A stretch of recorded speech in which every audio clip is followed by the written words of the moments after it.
Un escritor y diplomático venezolano con mirada periférica, Mariano Picón Salas, al hablar del Fondo de Cultura Económica, decía que la cultura latinoamericana no se entendería sin su vocación de cambio. Para él, no se entiende la sensibilidad americana en las artes plásticas y en la música sin partir de la influencia indígena y negra. Su otro espejo es la literatura. El universalismo del americano es notoria, mientras que el hombre europeo, nos dice, vive frecuentemente encerrado en su propia cultura nacional y mira a veces a los otros países con demasiados prejuicios. Carlos Roberto Martínez Assad es un sociólogo por la UNAM y es también escritor, narrador y miembro del Sistema Nacional de Investigadores. También es maestro emérito especializado en las migraciones históricas que llegaron a México. Martínez Assad cuenta los pormenores de los migrantes que llegaron a nuestro país en diferentes momentos y algo muy importante. Consigna que el siglo XXI será el de las migraciones masivas, pues tan solo en el primer cuarto de lo que va de él, 200 millones de personas han emigrado de sus países de origen, lo que representa el total de las personas que migraron en todo el siglo XX a consecuencia de fenómenos como las guerras, la violencia, entre otros. Maestro, cuéntenos, porque usted es un cofre de tesoros y de información maravillosa sobre la inmigración a México, pero en particular nos gustaría que nos contara de la migración libanesa. México es un país de una gran diversidad, no por los pueblos originarios, que son muchos, y que me parece excelente que ahora también sepamos más de todos estos pueblos originarios, pero igualmente somos parte de todos los inmigrantes que llegaron a México. Imagínense, a través de mis libros he podido darme cuenta cómo a comienzos del siglo XX, en la Merced se hablaban 20 idiomas diferentes, es decir, porque estaban ahí los chinos, los japoneses, los italianos, franceses, alemanes, los libaneses, judíos de diferentes procedencias, en fin, era un mosaico cultural impresionante y bueno, México se convierte en uno de esos receptores junto con Estados Unidos, Brasil y otros muchos países, porque de verdad llegaron a todas partes. Y es que debido a la crisis interna del imperio, ya en los prolegómenos de la Primera Guerra Mundial en 1914, bueno, la salida de gente es muy vasta. Siempre se dijo que el siglo de las migraciones era el siglo XX, porque habían salido millones de personas de sus lugares de origen. Claro. Pero nadie imaginó que el siglo XXI lo iba a superar, porque en lo que va de este siglo se ha desplazado el mismo número de personas que se desplazó durante todo el siglo pasado. Y la migración libanesa tuvo mucha posibilidad de inmediato por ser cristianos. ¿Qué fue lo que favoreció que se eligiera a México en esos momentos? Bueno, la mayor migración se desata en el año de 1840, cuando ya comienzan esas crisis internas de un imperio que había sido un imperio impresionante, el otomano, y comienza a darse este gran flujo donde hay que salir porque pues, una de las prácticas del Imperio Otomano es la leva, y entonces muchas familias deciden comenzar a enviar a sus hijos fuera. El asunto, por más que hemos intentado indagar, hay desde luego algunos asuntos que no logramos explicarnos cabalmente, pero la ruta más o menos era común. Es decir, ¿qué podía decir la gente de aquella zona? Vamos a América. América era todo, era el continente y era Estados Unidos. Claro. Entonces la confusión al decir América es un poco difícil. Yo trato de pensarlo, cómo vivían las personas de ese tiempo, que es casi como lo vivieron ya migrantes a los que pude entrevistar, que decía, yo no entiendo en México por qué todo se llama México. México dicen que es la ciudad, pero me dicen, no, México es el país, entonces, claro, ¿a qué le debo decir México? Bueno, imagínense lo que significaba América y el continente americano, claro, ¿no? La confusión entre eso. Entonces, bueno, la gente salía de ahí, iba a América porque América era un lugar tranquilo, ¿no? claro. Entonces, tranquilo y lleno de posibilidades económicas y tal, ¿no? Entonces, tomaban los barcos, salían en barco, llegaban a Cuba inicialmente y en Cuba había barcos hacia Nueva York que eran los más caros, los que cobraban más caro el boleto, y había a Mérida, a Veracruz y a Tampico en otro momento. Y bueno, quizás también había un factor económico que terminaba por decidir eso. Bueno, ¿no? Fue fundamentalmente lo económico, porque desde el puerto de Veracruz, los residentes ahí les decían a los libaneses que llegaban, mira, vete a la zona del Soconusco, claro, allá no hay tiendas. Entonces el asunto era que podían ir a lugares donde no había comercio. Entonces, por eso también una característica fundamental de la inmigración libanesa es la distribución tan amplia que tienen en el país. Carlos Martínez Assad es también un descendiente mexicano-libanés cuyos padres llegarían a México a inicios del siglo XX. Y él nos cuenta la rapidez con la que los migrantes de su comunidad se adaptaron a las costumbres y tradiciones mexicanas. En ello, factores como la religión maronita, muy cercana a la cristiana, que se practicaba en México, ayudarían mucho a que se diera esta fusión. Así como la audacia de los comerciantes libaneses que se arriesgaban a llevar sus mercancías a los lugares más recónditos del país y además ofrecer su ropa y sus productos característicos en los momentos y lugares menos imaginados.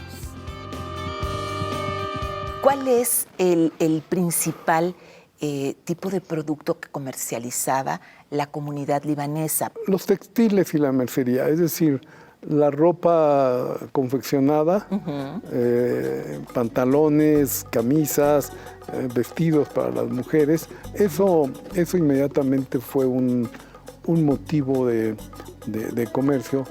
Corbatas, aunque no lo crea, había, bueno, en una época les dijeron a los libaneses, les decían cajoneros, porque a veces iban en la calle con el cajón, con corbatas o con calcetines, pero finalmente se fue asentando entre la población nacional una forma diferente de comercializar, es decir, que no tenían que ir a una gran tienda, sino que podían comprar, después de cajoneros, pasaron a poner su cajón de ropa, pero que ya era una construcción. Claro. Y una tienda, de lo que llamamos una tienda con mostrador, etcétera. Claro. Entonces, de esa manera se va implantando. Pero lo más característico de este comercio es la venta en abonos. Eso es que ahora pues todos sabemos bien de qué se trata, más o menos. Claro. Pues en esa época no se conocía mucho. Entonces comienzan a tener un éxito inusitado por todas partes. A veces prestaban y se llamaba crédito a la palabra. Y la gente lo asumía. Entonces, yo creo que eso fue impactando también una cierta forma de ampliar la comercialización en México y ser muy, ser algo fundamental en la forma de comercio y de hacer dinero de esta gente que llegaba, la mayoría sin recursos, pero al poco tiempo, gracias a los que ya estaban aquí, le decían, oye, yo te presto media docena de pantalones, ve a venderlo y cuando los hayas vendido regresas. Todos se dedicaron a las actividades comerciales, industriales. Y pronto tuvimos maronitas muy ricos, de buena posición y ortodoxos. Pero esas familias del inicio sí destacaron mucho. Tienes una familia fundadora de bancos, ¿verdad? Los Ambunrad. Eso, qué bueno que decía usted. Que es un apellido muy conocido. Está alguien que se considera fundamental en la comunidad, que es Miguel Abed, que construye el primer rascacielos en México, que sigue estando ahí, la Torre Abed frente a la Torre Latinoamericana. Claro. Antes de la Latinoamericana, la más alta es la Torre Abed. Habla usted de el asentamiento durante el siglo XX en la colonia Florida, que es donde finalmente, pues, hacia donde se extiende la ciudad y ya el libanés se sale, digámoslo así, de la zona de sí, relato en el libro cómo van extendiéndose de la Merced, ¿verdad?, a la Roma, primero a la vieja Roma, a la Roma más moderna, Polanco, por supuesto, Lomas, y todo eso pues es también que va marcando el ascenso de ciertas familias pues a los lugares residenciales que van estableciéndose. La Condesa, y algo que sí va a la vanguardia de la inmigración libanesa es la política.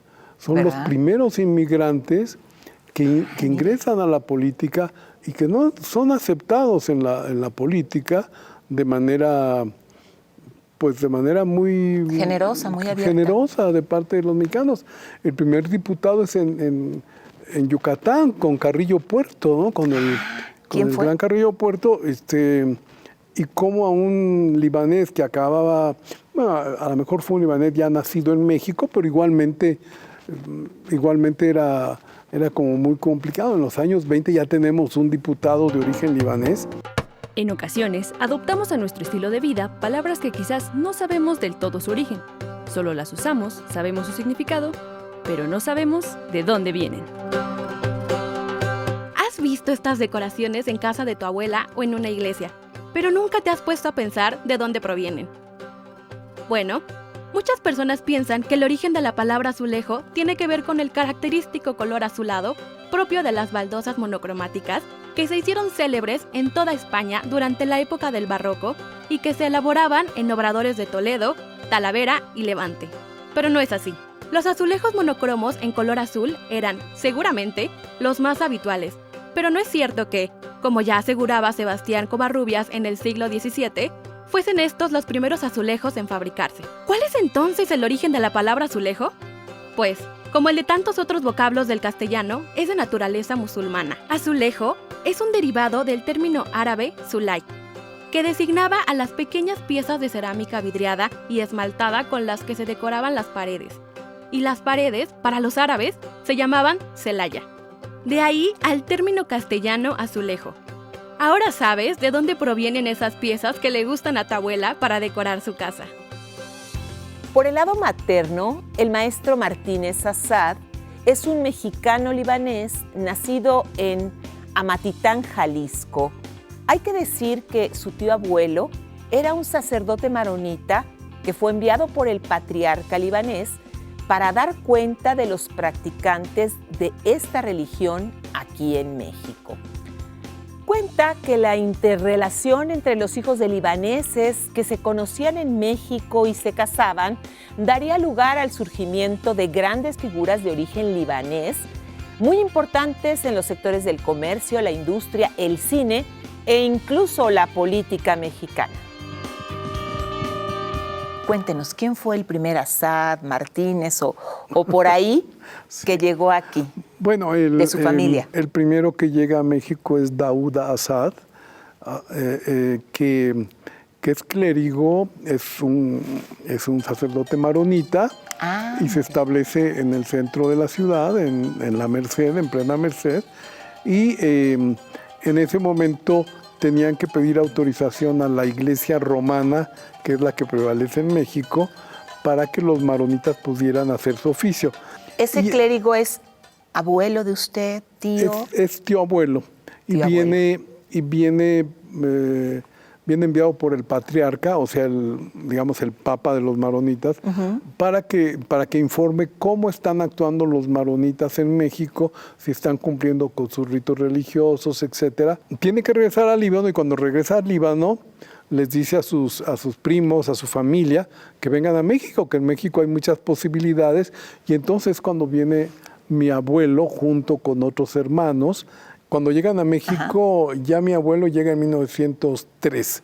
El primo hermano de él llega a México en 1893. Mi abuelo llega con su esposa y 3 hijos. Así es. Y otros hijos ya nacen aquí, mi madre ya nació en México, pero ese es el mismo momento en que otros amigos cercanos llegan también, amigos de ellos, y además pues se mantiene la relación acá.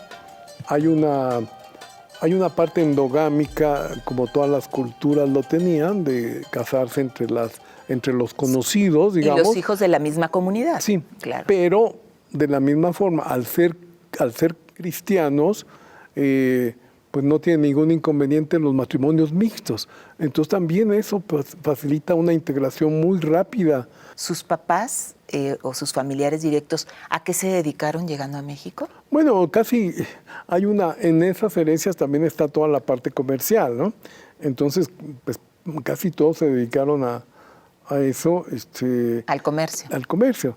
Pero aquí que mi padre es funcionario de Hacienda, y mi padre llega al lugar donde se habían establecido, que fue en la zona interna de Veracruz. Llegan y conoce a mi mamá y viene el matrimonio, ¿no? ¿Cómo se apellidaba su mamá, además de Asad?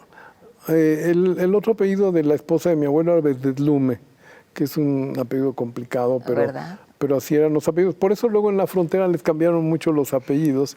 Por eso tenemos además esos apellidos como Garcés, claro, extendidos por todos lados. Pues eso no es un apellido libanés, él era Férez Yazbek. ¿Cómo es que se trasladan a la Ciudad de México? ¿De qué manera se ve esto? ¿No? Se trasladan a todo el país, entonces viajan por todas partes. ¿Y usted dónde terminó naciendo? Yo en un momento digo, yo aquí me quedo y ya me dedico ingreso a la Universidad Nacional Autónoma de México, afortunadamente, y ya me quedo aquí. Uno de los aportes más importantes a la gastronomía mexicana lo daría sin duda la cocina libanesa, cuya oferta es rica para preparar platillos compuestos con proteínas, vegetales y cereales característicos de aquella región.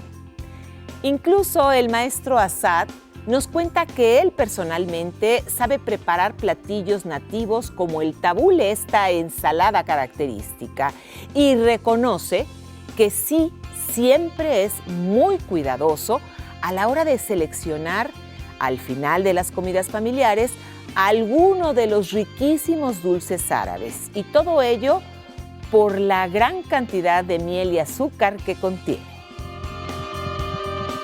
¿Qué se cocinaba? Porque la cocina libanesa, pues, decía usted, las berenjenas. Pues sí, ¿qué era lo que se acostumbraba los domingos o no sé? Pues en casa se comía fundamentalmente comida libanesa. ¿Preparaban los lácteos? ¿Qué son? Sí, el kebbe, digamos, es algo muy usual. La garbanza de diferentes formas, etcétera. Y pues son tradiciones que perduran mucho porque yo mismo tengo mucha idea de cómo se hacen los platillos y a veces me animo y me pongo a cocinar algo. ¿Si era su mamá una mujer tradicionalmente cuidadosa de guisar y preparar platillos libaneses? Sí, y mis hermanas son excelentes cocineras, guisan muy bien. Obviamente el café no puede faltar en su mesa. Claro, el café que en realidad es café turco. ¿Qué platillos sabe usted preparar que diga, esto sí no me puede faltar? No sé, en alguna fecha especial. Bueno, ya dije el kebbe, el tabule, que es la ensalada de trigo con perejil y esto. Qué rico. Bueno, junto a eso, la berenjena se puede guisar de diferentes maneras. A mí me gusta mucho el sabor. Se hace la berenjena molida, que es muy usual, y que creo que se conoce ya mucho en México. La garbanza, el jocoque. Se usa mucho para algunas sopas, ensaladas, etcétera. Así es que no, tiene una variedad extensísima, muy amplia.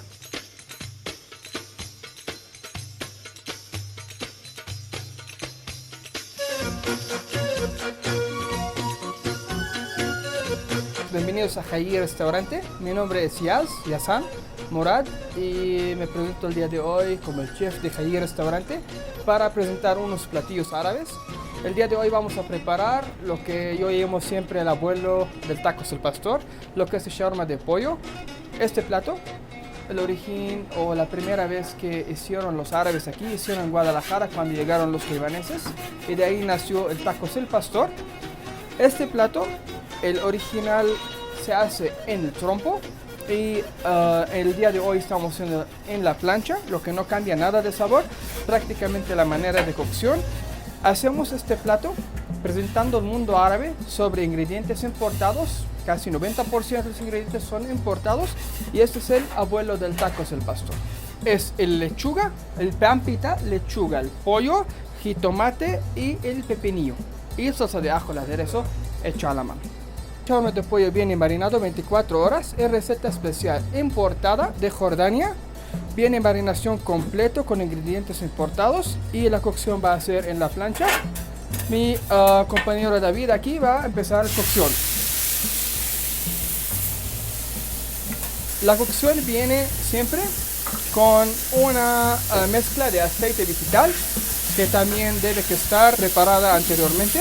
Mi compañero José Luis está ahorita montando el shawarma de pollo después que ya tenía el cocción adecuado. Ahora la montación sobre el pampita y el pampita hecho aquí en la casa también. Ahorita podemos ver que el color se ve un poquitito naranjado. Abajo el pampita, en la cama de lechuga. Lleva las especias completas marinadas y la terminación del plato viene el jitomate, corte media luna y luego lleva el salsa de ajo, lo que es hecho también en la casa, base a productos también importados. Y con este plato podemos presentar el shawarma de pollo. Entre las aportaciones más destacadas de la cultura libanesa a México y al mundo, lo está el escritor Gibran Jalil Gibran, autor de El Profeta, este libro y esta figura que hoy son reconocidas en todo el mundo. Y justo en México, este poeta y también pintor comenzaría a conocerse entre la comunidad libanesa a través de revistas como Al-Gurbal, surgida en 1922, a la cual se sumarían otras. Actualmente esta tradición se conserva mediante la publicación de Vaitna, la revista que edita con cierta periodicidad el Centro Libanés de México. 3 o 4 puntos que nos pueda destacar. ¿Cuáles fueron las aportaciones, cree usted? Traerles a Gibran Jalil Gibran, el poeta del Profeta que mucha gente conoce. Yo creo que la comida ha permeado mucho, creo que la comida se distingue mucho y bueno, está el pleito por los tacos al carbón, el shawarma. Los tacos al pastor, pero pues hay que reconocer este origen que ya ahora es mexicano, pero tiene que ver con ustedes. Claro, ¿no? Es el shawarma que lo traen los de esa región, lo establecen. Le llaman inicialmente, para tratar de hacer la fusión, le llaman tacos árabes y va adaptándose también a lo mexicano, ¿no? En todo Medio Oriente el shawarma lo encuentra en todas partes y ahora es muy, muy impresionante que ahora la gente que regresa al Líbano ha dicho, ya he visto comercios que dicen tacos al carbón. ¡Ay, qué maravilla! Ya lo adaptaron también allá. Allá, ¿verdad? Porque pues como un espejo de lo que aquí conocieron, ¿verdad? Eso ha sido así como muy simbólico. Maestro, ya nada más para cerrar, ¿cuál es su opinión respecto al tema de las migraciones masivas que estamos recibiendo en nuestro país? Sí. Denos su punto de vista. Mire, siempre las migraciones existieron siempre, desde que el mundo es mundo. Y yo me remoto a un ejemplo que pueden tomarlo, no digo, los primeros emigrantes, los primeros que son expulsados de su tierra, fueron Adán y Eva. Así es que, es decir, en la condición humana está el hecho de salir, de tener que trasladarse a otros lugares. Entonces yo creo que las migraciones podrían resolverse cuando las veamos como, que lo veamos como algo más natural, como Claro. algo que sucede siempre. Pero siempre también ha habido temor al otro, al diferente. Entonces comienzan ahí todos los problemas. Ahora, lo que está sucediendo ahora, en estos momentos, pues está muy vinculado también ya a la gran divulgación, a la información que tenemos a través de todos los medios, y eso hace que también se magnifique mucho. Pero ahora lo que está sucediendo, pues creo que sí tendría que haber políticas más claras, más definitivas, de apoyo y ayuda a estos grupos, y bueno, un poco lo que habría que intentar también que las causas de las emigraciones desaparezcan, pero no pueden desaparecer porque la gente emigra no solamente por hambre o por un régimen político atroz que lo está, digo, desde luego todo eso cuenta, Claro. pero también emigra por necesidad de conocer otros espacios, de buscar otra forma de vida, de mejorar, de mejorar, ¿no? De tener aspiraciones para algo que donde viven no se le puede satisfacer. Y bueno, lo que correspondería es qué políticas podemos implementar, llevar a cabo para que esto se resuelva de una manera menos conflictiva. Pues muchísimas gracias, don Gracias Carlos a ti. Martínez Assad, un maestro y de verdad un conversador maravilloso. Pues muchas gracias, igualmente. Gracias a usted. Gracias al público. Continuamos aquí en Transcultura.